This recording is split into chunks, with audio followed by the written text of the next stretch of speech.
हे ब्राह्मण आहे आणि माहित नसेल तर या विश्वाच्या ठिकाणी तुझा सुद्धा बापाचा जन्म ब्राह्मण कुळातच झाला हे विसरू नको कारण या विश्वाच्या ठिकाणी मरत मानव असून सुद्धा त्याने कुटुंबात गाठलं त्याचा आदर्श आम्ही डोळ्यासमोर ठेवला कारण या विश्वाच्या ठिकाणी त्या परमेश्वरानं आमचं जीवन म्हणून एका टिपक्यानं आपली रांगोळी काढून दिलेली आहे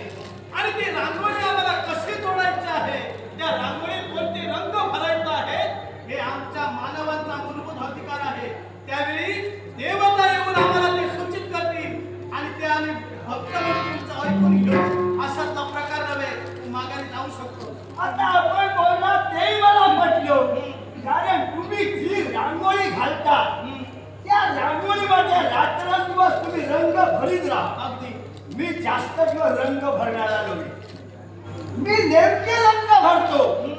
पण वेळ आणि काळ बघून रंग भरण्याची सवय मला आहे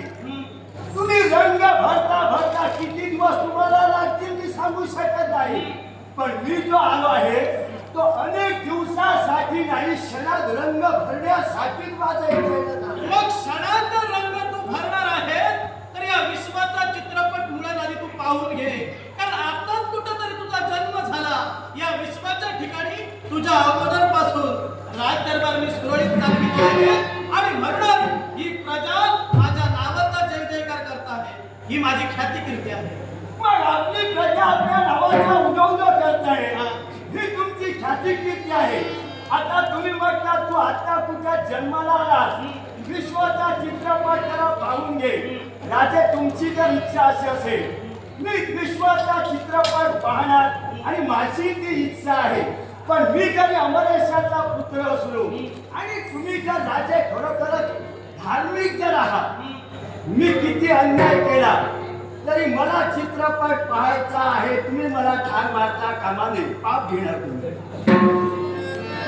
मला मारता कामा नाही हे जे काही मी बोलला मी विश्वाचा चित्रपट पाहावा अशी तुमची इच्छा आहे ना होय होय माझा बाप ब्राह्मण हे ब्राह्मण या ब्राह्मणाचं रक्षण तुम्ही करता माझा बाप या ब्राह्मणांचं काय वरत्व आहे मी सांगू शकत नाही बापाच्या आज्ञेनं मी तुमच्यापर्यंत आलो तुम्ही मला संधी देत असाल तर शब्दाला तरी संधी द्या आणि शब्दाला जर जमत नसेल तर युद्धाला तरी संधी द्या कारण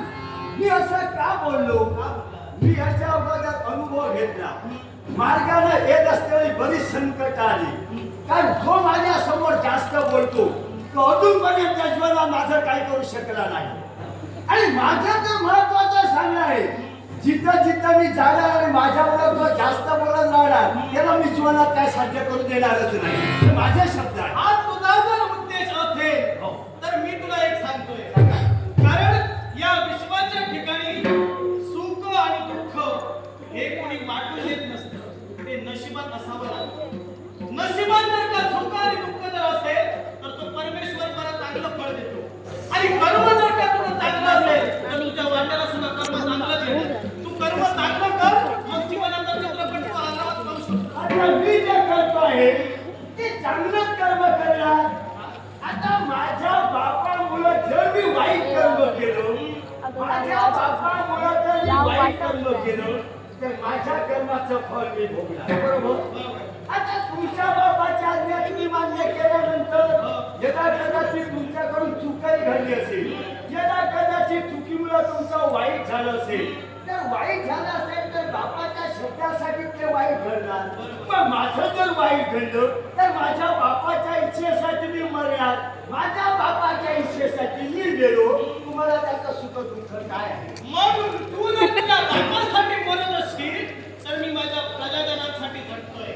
आणि माझा उद्देश जर का सफल तू करू इच्छित असशील तर लक्षात ठेव तुझ्या देहातील पंचप्रवाला तुला उतारणार आहे माझ्या पहिल्या प्रश्नाचं उत्तर आज तुम्ही देत असाल तर तुमच्या पहिल्या प्रश्नाचं उत्तर आहे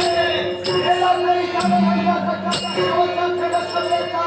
हा संघर्ष करणारा पण मला याचा पुन्हा करायला देणार नाही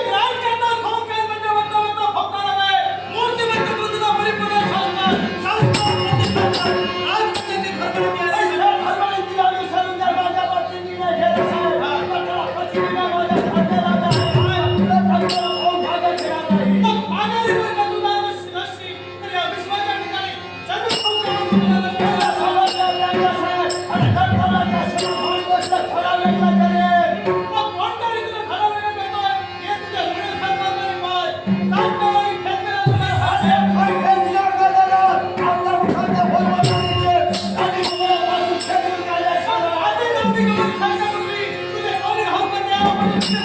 माझ्या हाताला हात बसवण्याचा लेकरं करून हातावर ठेवे. मग माझ्या लेकरं खाण्यापूर्वी कोणत्या विक्रमाचे लेकरं खाण्यापूर्वी मला तुला माहिती आहे.